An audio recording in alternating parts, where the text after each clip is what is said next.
¿Quién es realmente Melquisedec? ¿Por qué su historia aparece y desaparece en la Biblia como un misterio sin resolver? ¿Y qué verdades podrían cambiar por completo lo que creía saber sobre él? En este vídeo, revelamos el origen, el papel oculto y el impacto profético de uno de los personajes más enigmáticos de las Escrituras. Prepárate para descubrir la verdad detrás del misterio. ¿Qué estaba sucediendo realmente en el mundo bíblico cuando Melquisedec aparece de manera repentina en la historia? Para entender por qué su figura es tan enigmática, primero debemos sumergirnos en el contexto histórico y narrativo que rodea su primera aparición. La historia ocurre en un momento decisivo de la vida de Abraham, mucho antes de que existiera Israel como nación, cuando las ciudades-estado de Canaán competían por poder, comercio y control territorial. Génesis 14 describe un conflicto entre coaliciones de reyes que gobernaban pequeñas regiones, algo muy común en el antiguo cercano Oriente. Estos reyes no eran monarcas en el sentido moderno, sino líderes militares y políticos al frente de ciudades fortificadas que funcionaban como centros económicos, religiosos y administrativos. En medio de este entorno fragmentado, las alianzas cambiaban constantemente y las guerras eran habituales, especialmente por rutas comerciales y recursos como agua, tierras fértiles y tributos. Es en este escenario donde Abraham, aún llamado Abram, emerge como una figura sorprendentemente influyente. Aunque no era un rey ni gobernaba una ciudad, su clan era lo suficientemente grande y poderoso como para movilizar a un grupo de hombres entrenados capaces de realizar un rescate militar exitoso. Cuando su sobrino Lot es capturado durante una de estas guerras regionales, Abram reúne a su gente y persigue a los invasores hasta derrotarlos y recuperar a los cautivos. Este acto no solo demuestra su valentía y liderazgo, sino que también lo introduce en la esfera política de la región. Tras esta victoria, Abram pasa de ser un nómada más a convertirse en un personaje reconocido por las élites cananeas. Y justo en ese punto crucial aparece Melquisedec. Para comprender la importancia de este momento, es necesario imaginar cómo funcionaba la espiritualidad en Canaán. Cada ciudad tenía sus propias deidades, templos y sacerdotes, y la religión estaba profundamente ligada a la identidad política de cada reino. Por eso resulta tan llamativo que Melquisedec sea presentado como el sacerdote del Dios Altísimo, un título que destaca sobre los cultos locales y sugiere una conexión con una fe más universal, más antigua o incluso más pura. A diferencia de otros reyes mencionados en Génesis 14, cuyos nombres reflejan divinidades paganas, Melquisedec es retratado como un rey sacerdote único, gobernando Salem, que muchos estudiosos identifican como la futura Jerusalén. En una época en la que las figuras de autoridad solían dividirse entre líderes políticos o líderes religiosos, él encarna ambas funciones en una sola persona. Esto lo coloca en un plano totalmente distinto al resto de los gobernantes de la región. De hecho, la unión de realeza y sacerdocio era tan excepcional que la Biblia no vuelve a presentar una figura semejante hasta mucho más adelante. Todo este contexto nos permite entender por qué su encuentro con Abram no es un episodio aislado ni un mero detalle narrativo, sino un acontecimiento cargado de significado histórico, cultural y espiritual. Melquisedec aparece en el preciso momento en que Abram empieza a convertirse en un referente para las naciones, sugiriendo que este misterioso personaje está ligado a un propósito mayor dentro del desarrollo de la historia bíblica.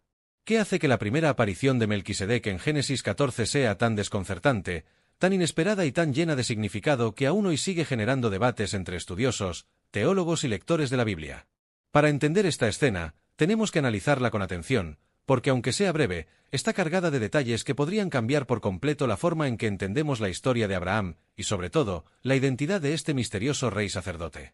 Después de la victoria de Abraham sobre los reyes que habían tomado cautivo a Lot, la narrativa bíblica podría haber seguido con normalidad. Un héroe regresa, la familia se reúne y la historia continúa. Pero aquí sucede algo extraordinario. En medio de las felicitaciones y el reconocimiento de los gobernantes locales, aparece un personaje que no pertenece al conflicto, que no forma parte de las guerras narradas y que no parece tener ningún interés político en la región. Simplemente surge en escena, sin genealogía, sin introducción, sin explicación previa. Su nombre es Melquisedec. Este es el primer punto que llama la atención. En el libro del Génesis, donde la genealogía lo es todo y donde cada personaje importante es presentado cuidadosamente dentro de una línea familiar, Melquisedec entra sin pasado y sin antecedentes. Esto es extremadamente inusual y ya desde el inicio lo coloca en un plano más simbólico y misterioso que el resto de los personajes. Pero, aunque aparece sin presentación, lo que sí se dice de él es sorprendente. Melquisedec es el rey de Salem y sacerdote del Dios Altísimo. Aquí encontramos dos afirmaciones muy poderosas. Primera, no es simplemente un rey más de los que abundaban en Canaán. Salem, según muchos estudiosos, es una referencia a la futura Jerusalén. Eso implicaría que Melquisedec gobierna en un lugar que más tarde se convertiría en el corazón espiritual de Israel, mucho antes de que el pueblo de Israel exista. Segunda, es sacerdote del Dios Altísimo, un título sorprendente en una época saturada de dioses locales. Esto convierte a Melquisedec en alguien conectado con una fe mucho más universal que los cultos regionales cananeos. Y aquí comienza lo realmente intrigante. ¿Cómo es posible que un sacerdote del Dios Altísimo, distinto de Abraham y previo al pacto con Israel, aparezca en esta historia? ¿Qué tipo de relación tenía Melquisedec con este Dios que la Biblia presenta como el único, verdadero y supremo? La narrativa continúa, y Melquisedec realiza dos acciones que han sido analizadas durante siglos. La primera, ofrece pan y vino. Esto no solo es un gesto de hospitalidad. En el contexto bíblico, el pan y el vino tienen una profunda carga simbólica. Más tarde aparecerán como elementos centrales del culto, de la bendición y de la comunión con Dios. En este momento, sin embargo, representan un gesto de honor hacia Abraham, una especie de reconocimiento espiritual, como si Melquisedec estuviera interpretando el significado de la victoria de Abraham desde una perspectiva divina y no solo militar. La segunda acción es aún más reveladora. Melquisedec bendice a Abraham. Pero no es cualquier bendición. Dice, bendito sea Abraham del Dios Altísimo, creador de los cielos y la tierra. Y luego añade, y bendito sea el Dios Altísimo, que entregó a tus enemigos en tus manos. En estas palabras ocurre algo fundamental. Melquisedec reconoce que la victoria de Abraham no se debe solo a su valentía o estrategia, sino a la intervención del Dios Altísimo. Esto crea un vínculo espiritual entre ambos. Melquisedec bendice a Abraham en nombre de Dios. Y Abraham acepta esa bendición. Esta aceptación no es un simple acto cortés. En la cultura antigua, recibir una bendición implicaba reconocer la autoridad espiritual de quien la impartía. Esto significa que, en este momento de la historia, Abraham reconoce la legitimidad del sacerdocio de Melquisedec. Aquí ya no hablamos de un encuentro diplomático, sino de una conexión profunda entre dos figuras que comparten una relación con el mismo Dios, pero en momentos diferentes del desarrollo bíblico. Y justo después, ocurre otro gesto cargado de significado. Abraham entrega a Melquisedec el diezmo de todo. Esta es la primera vez que la Biblia menciona el diezmo. No aparece como un mandamiento, no es una norma dada a una nación, no es parte de una ley religiosa. Surge espontáneamente y va dirigido no a un templo, no a un sistema sacerdotal establecido, sino a una sola persona, Melquisedec. ¿Por qué Abraham da el diezmo? Hay varias posibilidades. Puede ser un acto de agradecimiento por la bendición recibida. Puede ser un reconocimiento a la autoridad espiritual de Melquisedec. O puede ser una manera de declarar públicamente que el Dios al que Melquisedec sirve es, efectivamente, el mismo Dios que ha guiado a Abraham desde su salida de Ur. Sea cual sea la interpretación, el acto revela algo impresionante. Abraham, el patriarca de Israel, reconoce a Melquisedec como sacerdote legítimo del Dios Altísimo. Esto convierte a Melquisedec en una figura anterior, superior o al menos significativa dentro de la espiritualidad bíblica. Y es justo esto lo que hace que su aparición sea tan misteriosa. Después de este breve encuentro, Melquisedec desaparece de la narrativa. No vuelve a aparecer en el resto del Génesis. Su ciudad no vuelve a mencionarse con su nombre antiguo. No se dice nada de su vida ni de su muerte. Simplemente aparece y desaparece como un destello, pero uno que ilumina enormes implicaciones teológicas. Y si esta escena ya es enigmática por sí misma, siglos más tarde será recuperada y reinterpretada, especialmente en el Salmo 110 y en la Carta a los Hebreos, donde Melquisedec es presentado como modelo de un sacerdocio eterno, superior y no dependiente de linajes humanos. Pero en esta primera aparición, lo esencial es comprender la magnitud de lo que sucede. No se trata solo de un rey ofreciendo hospitalidad. No se trata solo de un sacerdote bendiciendo a un hombre. Se trata de un encuentro entre dos figuras conectadas por el mismo Dios, un Dios que aún no ha revelado completamente su plan, pero que ya está dejando pistas de un sacerdocio diferente del que vendrá más tarde con la ley de Moisés. Melquisedec aparece en el momento exacto en que Abraham se convierte en una figura reconocida entre las naciones, como si su presencia sirviera para legitimar espiritualmente el camino que Abraham está emprendiendo. Su bendición, su sacerdocio, su identidad y su relación con Dios dejan abiertas preguntas que solo se aclararán siglos más tarde. Es esta mezcla de brevedad, simbolismo y profundidad lo que hace que Génesis 14 sea uno de los pasajes más misteriosos y fascinantes de toda la Biblia. ¿Qué esconden realmente los títulos Rey de Salem y Sacerdote del Dios Altísimo, y por qué han generado tanta controversia a lo largo de la historia bíblica? Cuando Melquisedec aparece en Génesis 14, no solo llama la atención por su repentina aparición, sino también por los títulos que lo acompañan. Estos no son meros detalles biográficos. Son claves que apuntan a realidades históricas, espirituales y simbólicas que han fascinado a estudiosos durante siglos. Para comprender su profundidad, tenemos que analizar cada término y lo que significaba en el mundo antiguo. Empecemos con la expresión Rey de Salem. La mayoría de especialistas coinciden en que Salem es una referencia antigua a Jerusalén. Esto no es casual. Jerusalén, incluso antes de convertirse en el centro espiritual del judaísmo, ya era un enclave estratégico y simbólico. Estaba ubicada en la intersección de rutas comerciales importantes, y su geografía elevada la convertía en un lugar ideal para la defensa, la administración y, por supuesto, el culto religioso. Que Melquisedec fuera rey de este lugar sugiere que gobernaba desde un punto clave de influencia política y espiritual mucho antes de que David conquistara la ciudad. Pero saltemos un segundo a la etimología. Salem proviene de una raíz que se relaciona con paz, plenitud o bienestar. Esto significa que Melquisedec no solo sería rey de un territorio físico, sino rey de un lugar cuyo nombre evoca paz. Y si combinamos esto con su propio nombre, que significa rey de justicia, la imagen se vuelve aún más poderosa, un rey de justicia que gobierna un reino de paz. Este tipo de simbolismo es extremadamente raro en el antiguo Cercano Oriente, donde los reyes solían asociarse con la fuerza militar, la conquista o la protección de sus propios dioses locales.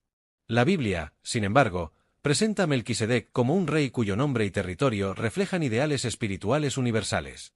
Pero lo más sorprendente no es solo que sea rey, sino que también sea sacerdote. En la mayoría de las culturas antiguas, estas dos funciones estaban separadas. Los reyes gobernaban, los sacerdotes se encargaban del culto. Había excepciones, pero un rey sacerdote era una figura excepcional, alguien con una autoridad tanto política como espiritual. Esto ya lo coloca en una categoría distinta del resto de los personajes de Génesis. Y aquí llegamos al título más desconcertante, sacerdote del Dios Altísimo. En hebreo, el Elión. Esta expresión no es común en los textos bíblicos tempranos. Representa a un Dios supremo, por encima de las divinidades locales. En un tiempo donde cada ciudad tenía su propio panteón, Melquisedec no se identifica con Baal, Moloc, Astarte ni ninguna de las deidades comunes de Canaán. Se relaciona directamente con el Dios Altísimo, el mismo Dios que llamó a Abraham, el creador de los cielos y la tierra. Esto genera una pregunta inevitable. ¿Cómo es posible que exista un sacerdote del Dios Altísimo en Canaán antes de la formación de Israel, antes de la ley de Moisés y antes del establecimiento de un sacerdocio levítico? La Biblia no da explicaciones, y este silencio es precisamente lo que vuelve tan fascinante la figura de Melquisedec. Su sacerdocio no depende de un linaje. No existe un padre sacerdotal mencionado, ni hijos, ni descendencia. No pertenece a la tribu de Leví, porque esa tribu aún no existe. Su sacerdocio parece surgir de manera directa, como si su autoridad espiritual proviniera de Dios sin intermediarios humanos. Esto es crucial, porque siglos más tarde la carta a los Hebreos tomará este detalle para presentarlo como un modelo de sacerdocio eterno, uno que no depende de genealogías ni de estructuras religiosas humanas. Pero incluso sin saltarnos al Nuevo Testamento, la sola presencia de este título en Génesis ya plantea una idea sorprendente. La Biblia sugiere que había personas fuera del linaje de Abraham que conocían al Dios verdadero y lo servían de manera legítima. Esto rompe la imagen común de un mundo totalmente dividido entre pueblos paganos e Israel como único receptor de la revelación. La aparición de Melquisedec indica que la relación de Dios con la humanidad podría haber sido más amplia de lo que típicamente se cuenta. Volvamos ahora a su papel como rey sacerdote. Esta combinación le da una autoridad única. Como rey, gobierna. Como sacerdote, media entre Dios y los hombres. Cuando bendice a Abraham, lo hace desde una posición que reúne poder espiritual y político. Y Abraham acepta esa bendición, lo que implica un reconocimiento tácito de esa autoridad. Es decir, la figura central del pueblo que se convertirá en Israel se somete, aunque sea momentáneamente, al sacerdocio de Melquisedec. Este punto es tan significativo que el Salmo 110 lo retoma siglos más tarde, asociando un futuro rey mesiánico con el orden de Melquisedec y no con el de Aarón. Esto sugiere que el sacerdocio de Melquisedec representa algo más puro, más antiguo y más elevado. El significado de rey de Salem y sacerdote del Dios Altísimo no es solo histórico. Es profundamente simbólico. Evoca justicia, paz, autoridad espiritual, realeza sagrada y una conexión directa con Dios sin mediaciones humanas. En un mundo lleno de reyes violentos y sacerdotes de cultos idolátricos, Melquisedec aparece como una figura completamente distinta, casi como si perteneciera a otra categoría de liderazgo. Y esto es exactamente lo que ha mantenido vivo su misterio. Su identidad, sus títulos y su función abren una puerta a un tipo de espiritualidad anterior a Israel, pero alineada con el Dios bíblico. Cada detalle de su presentación sugiere que no es un personaje más, sino un punto clave para entender cómo funciona la autoridad divina en la Biblia y cómo esa autoridad trasciende linajes humanos, cultos locales y estructuras religiosas. En otras palabras, los títulos de Melquisedec no solo describen quién era, sino que señalan hacia algo mucho más grande. Antes de seguir, no olvides suscribirte para no perderte más contenido como este. Así estarás siempre al tanto de nuestros próximos vídeos. Ahora, sigamos. ¿Qué convierte al Salmo 110 en una de las claves más sorprendentes para entender la verdadera identidad de Melquisedec? Este salmo, escrito siglos después del encuentro entre Abraham y aquel misterioso rey sacerdote, retoma su nombre de una manera tan inesperada y tan poderosa que ha influido profundamente en la interpretación bíblica, especialmente en lo que respecta al Mesías. Y lo más interesante es que el Salmo no ofrece explicaciones largas ni narraciones extensas. Solo una frase. Una sola línea que ha generado reflexiones teológicas durante miles de años. Tú eres sacerdote para siempre según el orden de Melquisedec. Para comprender la fuerza de esta afirmación, primero tenemos que situarnos en el contexto del Salmo 110. Este es un salmo real, uno de los más citados en todo el Nuevo Testamento. Habla de un rey ideal, un gobernante que Dios mismo respalda, alguien que se sienta a la derecha del Señor, que recibe autoridad sobre sus enemigos y cuyo reinado tiene un alcance que va más allá de las fronteras políticas. Los primeros versos ya nos colocan ante una figura extraordinaria, pero es en el verso 4 donde aparece el elemento más desconcertante. Ese rey ideal no solo tiene autoridad militar y política, también tiene una función sacerdotal. Y no cualquier función sacerdotal, sino un sacerdocio eterno, distinto del sacerdocio levítico establecido en Israel. Aquí es donde la mención de Melquisedec se vuelve explosiva. El Salmo no dice que este rey será sacerdote como Aarón. No dice que será sacerdote según la ley mosaica. No dice que pertenecerá a una tribu específica. Por el contrario, afirma que su sacerdocio será según el orden de Melquisedec, un personaje que aparece una sola vez en Génesis 14 y luego desaparece. ¿Por qué escoger a Melquisedec? ¿Por qué no elegir a Aarón, el gran representante del sacerdocio israelita? La respuesta tiene que ver precisamente con todo lo que Melquisedec simboliza. Su sacerdocio es anterior a Israel, independiente de genealogías, conectado directamente con el Dios Altísimo y reconocido incluso por Abraham. Esto significa que el sacerdocio asociado a este rey del Salmo 110 no está limitado por las reglas humanas, no depende de linajes y no está restringido a una nación específica. Pero todavía hay más. El autor del Salmo une dos funciones que en la historia de Israel eran imposibles de combinar: realeza y sacerdocio. Los reyes provenían de la tribu de Judá. Los sacerdotes pertenecían exclusivamente a la tribu de Leví. Mezclar esos roles era prohibido por la ley. Sin embargo, Melquisedec ya había mostrado que existía un tipo de autoridad divinamente legitimada que sí combinaba ambas funciones. Y es justamente ese modelo el que el Salmo toma como referencia para anunciar un futuro gobernante con autoridad total, tanto espiritual como política. Un rey sacerdote eterno. Otro detalle importante es la frase para siempre. El sacerdocio levítico estaba sujeto a muerte, herencia y reemplazo. Ningún sacerdote podía tener su función para siempre. Pero el Salmo rompe este patrón. Habla de un sacerdocio eterno, lo que insinúa que el personaje anunciado trasciende las limitaciones humanas. Este detalle será fundamental siglos más tarde en la interpretación cristiana de este salmo, especialmente en la carta a los Hebreos, donde se argumenta que Jesús cumple exactamente este modelo de sacerdocio eterno basado en Melquisedec y no en Aarón. Sin embargo, incluso sin entrar en el Nuevo Testamento, el significado del salmo en su contexto original ya es revolucionario. Está describiendo a un rey ideal cuyo poder no se basa solo en su coronación, sino en una relación única con Dios, una autoridad espiritual que supera cualquier institución terrenal. Por eso el Salmo 110 es tan importante. Su sola referencia a Melquisedec no es un adorno ni un guiño literario. Es una declaración teológica contundente que invita a reinterpretar la figura del liderazgo espiritual y político en la Biblia. El Salmo toma a un personaje enigmático, prácticamente olvidado, y lo convierte en la clave de un sacerdocio eterno que apunta hacia un futuro gobernante extraordinario. En ese sentido, Melquisedec deja de ser un personaje aislado en Génesis y se transforma en un símbolo profético, un modelo que anticipa un tipo de autoridad completamente diferente y profundamente conectado con la voluntad divina. ¿Qué hace que la carta a los Hebreos convierta a Melquisedec en una figura absolutamente central para entender quién es Jesús y cómo funciona su misión espiritual? Hasta este punto del vídeo hemos visto a Melquisedec como un personaje misterioso, casi fugaz, que aparece en Génesis y luego reaparece como símbolo profético en el Salmo 110. Pero es en el Nuevo Testamento, específicamente en la carta a los Hebreos, donde Melquisedec adquiere una dimensión completamente nueva. Allí no solo se lo menciona, sino que se construye todo un argumento teológico alrededor de él, transformándolo en una pieza fundamental para explicar el sacerdocio de Cristo. Y lo más impresionante es que el autor de Hebreos logra tomar esos pocos versículos de Génesis y esa línea del Salmo 110 y desarrollar uno de los razonamientos más profundos de toda la Biblia. Para entender cómo funciona esta relación, tenemos que recordar algo clave.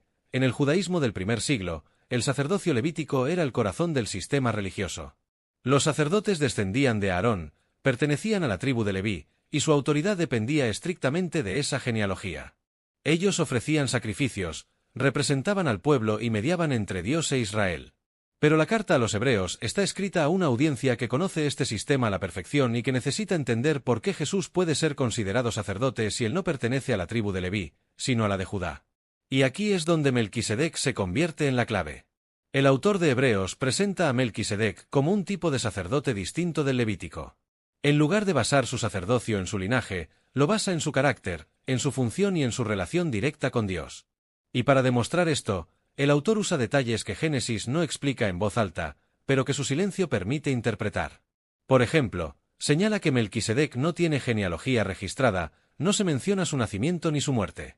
Esto no significa que no haya nacido o muerto, sino que el texto deliberadamente no lo menciona. Para el autor de Hebreos, este silencio literario es significativo. Representa un sacerdocio que no depende de herencia ni de reemplazo, y que, simbólicamente, es continuo. Este análisis literario es brillante porque no inventa nada.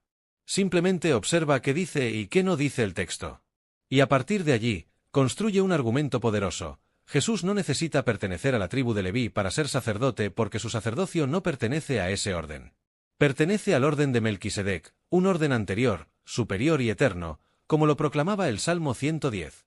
Otro punto clave que desarrolla Hebreos es la relación jerárquica entre Melquisedec y Abraham. El autor señala dos acciones específicas. Melquisedec bendice a Abraham, y Abraham entrega el diezmo a Melquisedec.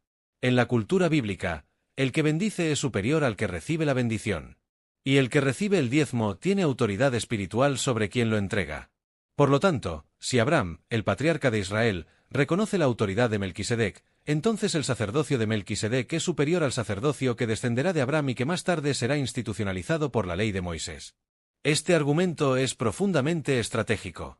Hebreos no está atacando el sacerdocio levítico ni despreciando su importancia histórica, sino demostrando que existe un sacerdocio más alto, uno que ya había sido anticipado por la Escritura mucho antes de la existencia de Israel como nación.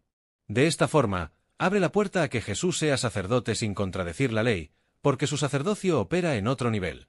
Luego, el autor da un paso aún más profundo al comparar las funciones del sacerdocio levítico con las de Jesús. Los sacerdotes levíticos ofrecían sacrificios constantemente porque los sacrificios eran temporales y el pecado era continuo.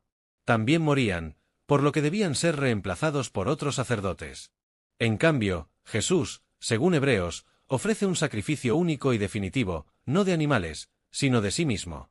Y como su vida no está limitada por la muerte, su sacerdocio tampoco lo está.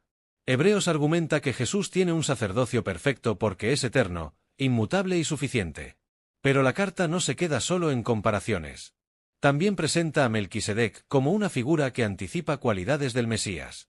Señala que su nombre significa Rey de Justicia y que Salem significa paz. Así, Melquisedec es Rey de Justicia y Rey de Paz. Estas son dos características fundamentales del reinado mesiánico. El autor está mostrando que Melquisedec no solo sirve como antecedente teológico, sino también como un modelo profético que apunta hacia Jesús. Además, Hebreos destaca que Melquisedec fue sacerdote del Dios Altísimo antes de la ley y fuera de Israel. Esto refuerza la idea de que la relación con Dios no comenzó con Moisés, sino que existía una forma de acceso espiritual anterior, más universal, no limitada por ritos nacionales.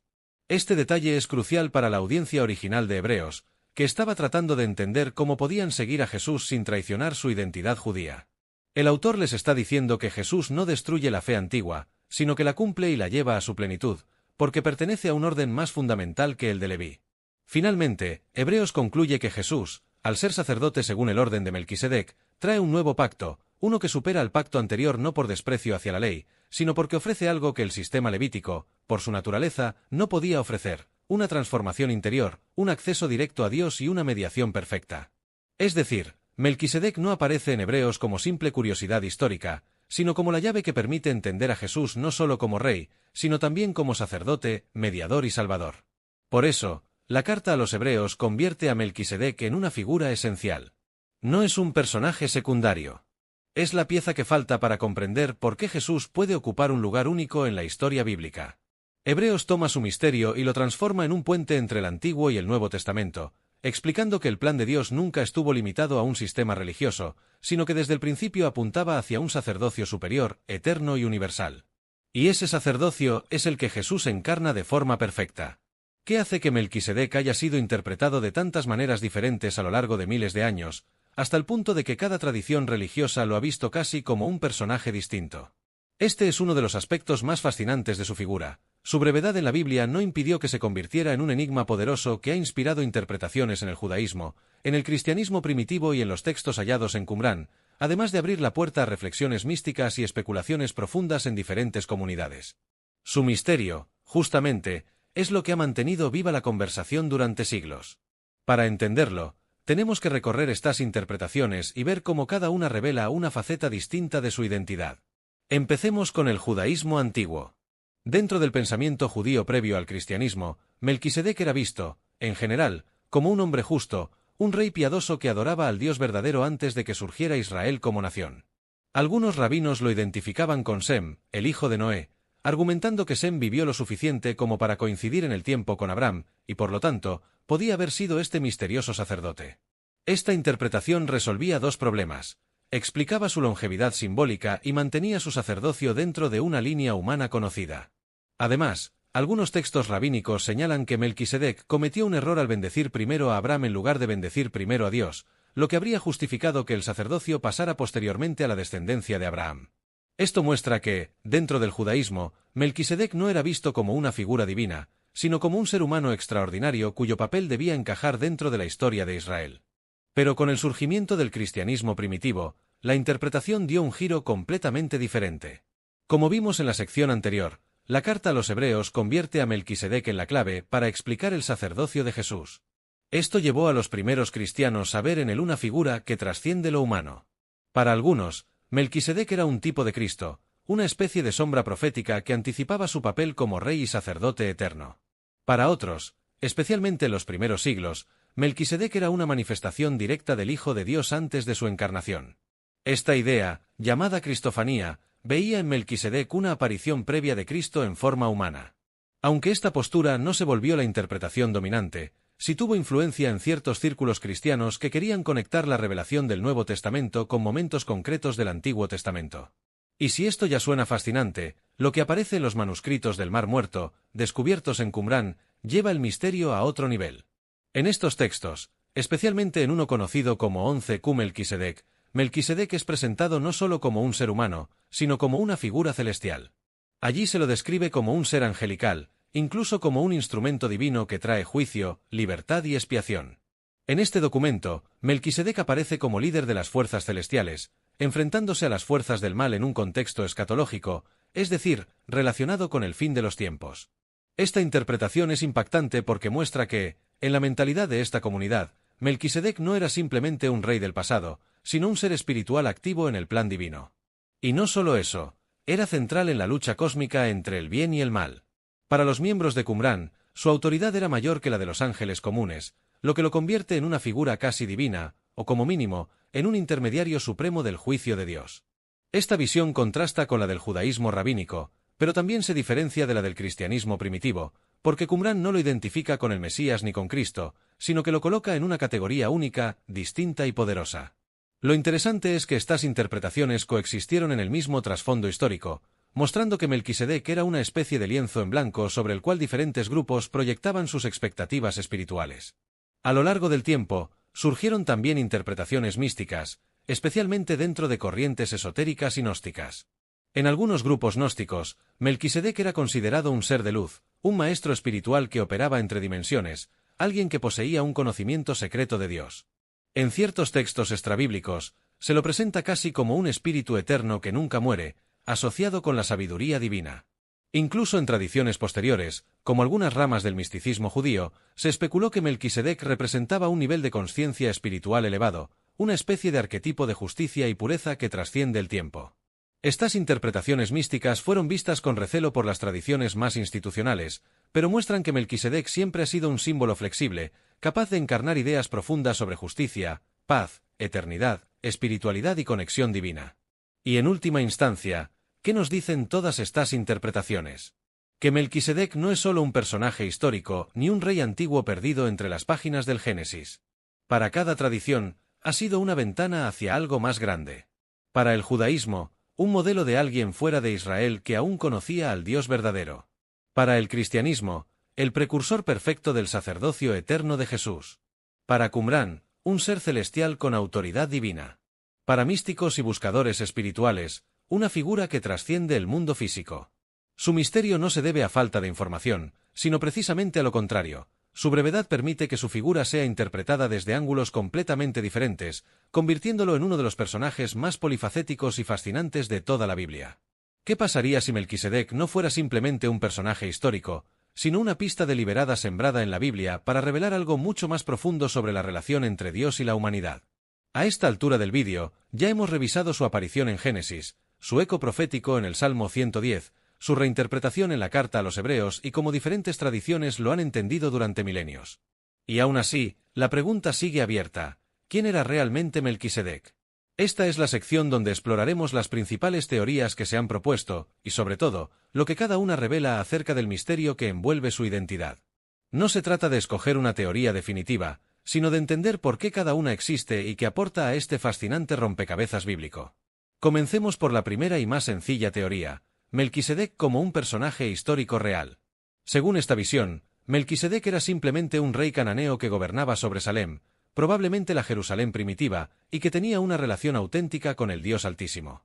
En esta perspectiva, no es un ser celestial ni una figura divina, sino un hombre extraordinario que conoció a Dios en una época donde la idolatría era la norma.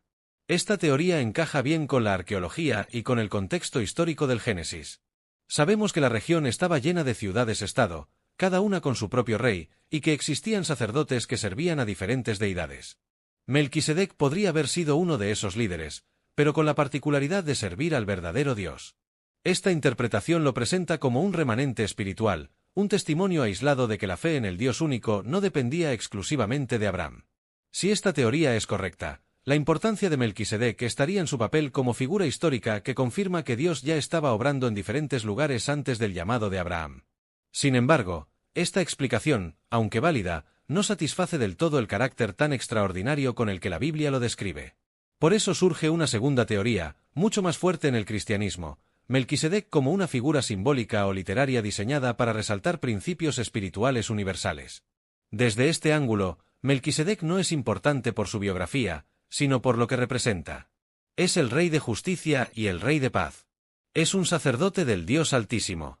Su breve aparición sirve como un modelo, un arquetipo, una imagen que apunta hacia un tipo de sacerdocio ideal, uno que combina autoridad, pureza, justicia y relación directa con Dios. Esta teoría no niega que haya sido una persona real, pero sostiene que el propósito del texto no es contarnos su historia, sino usarlo como una enseñanza. En esta lectura, Melquisedec es la encarnación de un ideal divino, la unión de justicia y paz bajo un liderazgo espiritual auténtico. Y esta simbología es la que más tarde será retomada por el Salmo 110 y Hebreos para hablar del Mesías. Pero hay una tercera teoría, quizás la más conocida dentro del cristianismo: Melquisedec como una preencarnación de Cristo, lo que se llama una cristofanía. Esta idea sostiene que Melquisedec no era un hombre común, sino una aparición de Jesús antes de nacer en Belén.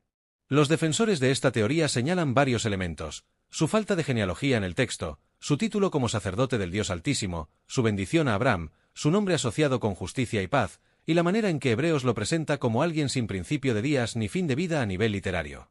Aunque Hebreos nunca dice explícitamente que Melquisedec es Jesús, muchos cristianos han visto una conexión demasiado fuerte como para ignorarla. Según esta postura, Dios habría interactuado con Abraham a través de la misma persona que siglos después se encarnaría como Jesús. Esta teoría busca mostrar continuidad en la revelación divina y sostenibilidad teológica entre el Antiguo y el Nuevo Testamento.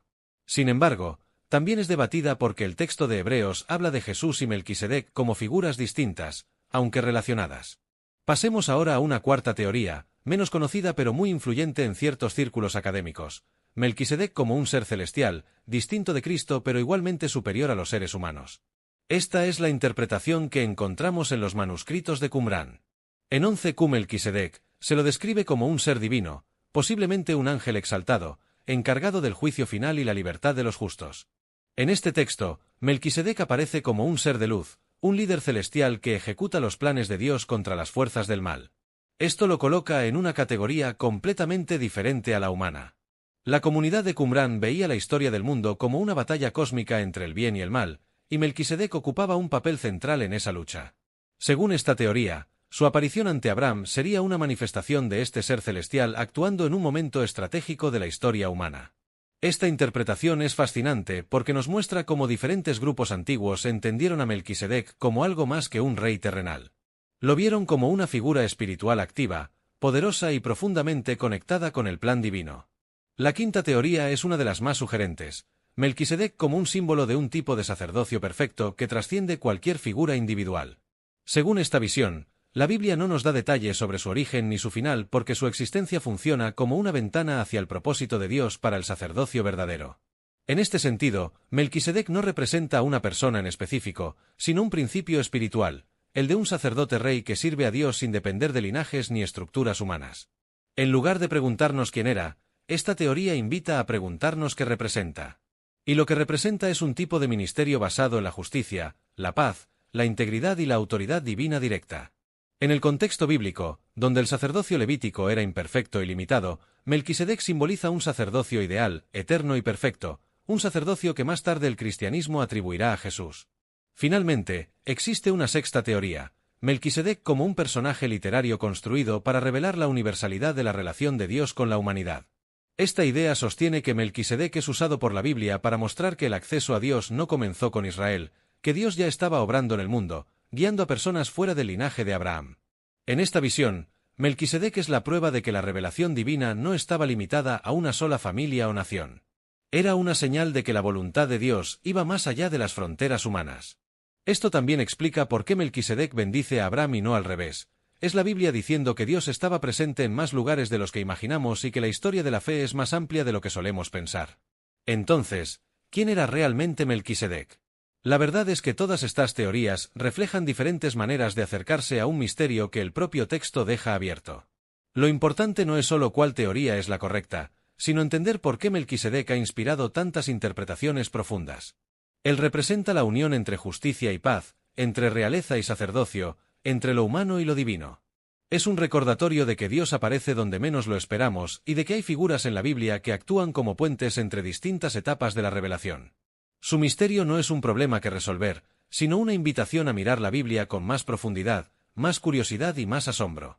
Melquisedec, en última instancia, es la evidencia de que algunas verdades bíblicas se revelan no a través de largas historias, sino a través de silencios estratégicos que nos obligan a pensar, a investigar y a preguntarnos qué más podría estar diciendo la Escritura detrás de ese personaje que aparece solo un momento y lo cambia todo. ¿Qué tiene Melquisedec que, miles de años después, todavía influye en debates teológicos, en la comprensión del liderazgo espiritual e incluso en cómo vemos la relación entre el Antiguo y el Nuevo Testamento? Lo sorprendente de su figura es que, aun apareciendo tan brevemente en la Biblia, su impacto ha crecido con el tiempo hasta convertirse en una pieza clave para entender cómo se estructura la autoridad espiritual, cómo opera el sacerdocio y cómo se conecta el plan divino a lo largo de la historia bíblica. Esta sección explora precisamente eso: por qué Melquisedec sigue siendo relevante hoy y qué enseñanzas pueden extraerse de su misteriosa figura. Para empezar, Melquisedec nos obliga a enfrentar una pregunta incómoda para cualquier lector moderno de la Biblia: ¿está Dios limitado a trabajar solo dentro de los sistemas que nosotros conocemos? Su aparición abrupta demuestra que no. Antes de Abraham, antes de Israel, antes del sacerdocio levítico y antes de las estructuras religiosas que luego se volverían centrales, ya existía alguien que conocía a Dios, lo servía y ejercía una autoridad espiritual legítima. Esto cambia por completo la percepción habitual de la espiritualidad bíblica, porque rompe la idea de que Dios solo interactúa a través de una línea específica o dentro de una sola nación. Melquisedec muestra que la relación divina puede ser más amplia, más antigua y más universal de lo que pensamos. Otro impacto importante de Melquisedec es lo que revela sobre el liderazgo espiritual. En un mundo que suele dividir autoridad en categorías rígidas, Melquisedec combina dos funciones que rara vez coexistían, rey y sacerdote. Esta unión plantea un modelo de liderazgo equilibrado, uno en el que la justicia y la espiritualidad no están en conflicto, sino que se complementan. En la práctica, esto desafía tanto al liderazgo religioso como al político de hoy. Muchos líderes se enfocan solo en uno de esos aspectos: poder o espiritualidad, estructura o corazón, gobierno o adoración. Melquisedec rompe esa separación y nos recuerda que el liderazgo auténtico combina integridad, sabiduría espiritual y justicia activa. También tiene un impacto enorme en la comprensión del sacerdocio. En la Biblia, el sacerdocio levítico desempeñó un papel esencial durante siglos. Sin embargo, Hebreos presenta a Melquisedec como representante de un tipo de sacerdocio distinto, más profundo y más perfecto. ¿Por qué esto sigue siendo relevante hoy? Porque habla de la necesidad humana de tener una conexión con Dios que no dependa de rituales, genealogías o estructuras humanas, sino de una relación directa. Melquisedec, y luego Jesús siguiendo ese mismo orden, simbolizan un acceso a Dios que no está limitado por instituciones. Esto no significa que las instituciones no sean útiles, sino que no son la fuente última de autoridad espiritual. El verdadero sacerdocio, según este modelo, es aquel que conecta directamente con la justicia, la paz y la presencia de Dios, y no simplemente con normas. Otro punto crucial es cómo Melquisedec actúa como puente entre el Antiguo y el Nuevo Testamento. Su figura conecta la historia de Abraham con la esperanza mesiánica del Salmo 110 y luego con la teología avanzada de Hebreos. Es como si Dios colocara a Melquisedec estratégicamente en Génesis como una pista que solo se comprendería completamente siglos más tarde. Esto enseña algo profundo sobre cómo se desarrolla la revelación bíblica, no siempre de forma lineal ni evidente, sino a través de señales, sombras y figuras que adquieren más significado con el tiempo. Para quienes estudian la Biblia hoy, Melquisedec es una invitación a ver la Escritura como una trama interconectada donde nada está puesto al azar. También es relevante considerar su impacto en la idea de espiritualidad fuera de los esquemas tradicionales. Melquisedec no era israelita, no formaba parte del pacto mosaico, no realizaba rituales levíticos, y sin embargo la Biblia lo valida, lo honra y lo presenta como modelo. Esto desafía la tendencia humana a encasillar la espiritualidad en sistemas cerrados. En un mundo donde muchas personas sienten que no encajan en instituciones religiosas o que buscan a Dios desde espacios no tradicionales, Melquisedec demuestra que la relación con Dios no depende de pertenecer a un sistema particular, sino de integridad, justicia y devoción auténtica. Finalmente, el impacto de Melquisedec en la actualidad nos recuerda algo esencial: el verdadero poder espiritual no requiere protagonismo, longevidad ni reconocimiento humano. Él aparece por unos pocos versículos, bendice, recibe un diezmo y desaparece. Y aún así, su influencia supera la de muchos reyes, sacerdotes y personajes que dominan capítulos enteros de la Biblia.